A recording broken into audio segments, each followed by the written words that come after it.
Now, older people, many of whom may be shielding at home at the moment, are at an increased risk of falling victim to scammers. That's according to anti-fraud campaigners.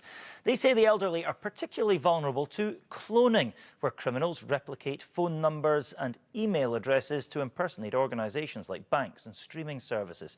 Our Consumer Affairs correspondent, Nick Sheridan, reports. Who should you give your bank details to over the phone? Your TV provider? HMRC? Your bank? The answer is nobody, even from numbers that you know and that you trust. Scotland may have made history with Dolly the sheep, but cloning is far from a thing of the past here. Lockdown has provided fertile ground for con artists, more and more of whom are now offering to verify their identity by telling you to check the number that they're calling from.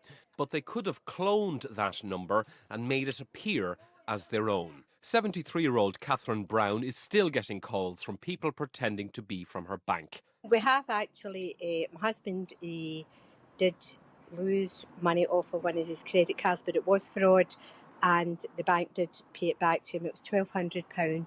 The number had been used to buy a television. Another time his card was used in Portugal in a florist shop, would you believe? The pressure on banks' phone services means that Catherine and older people like her must do business online and face the potential danger that goes along with it.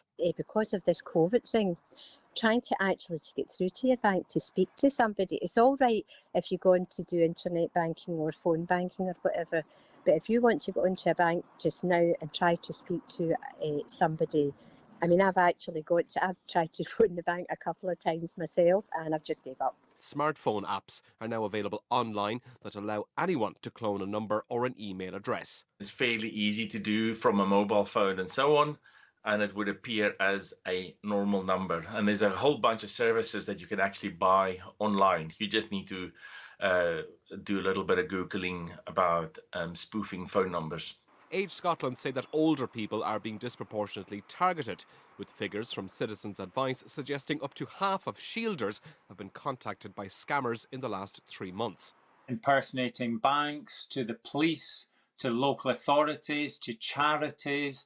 There just doesn't seem any end to it and any stopping criminals of trying to exploit vulnerable people. As criminals' tactics get more sophisticated, the advice stays the same. Don't give personal details over the phone.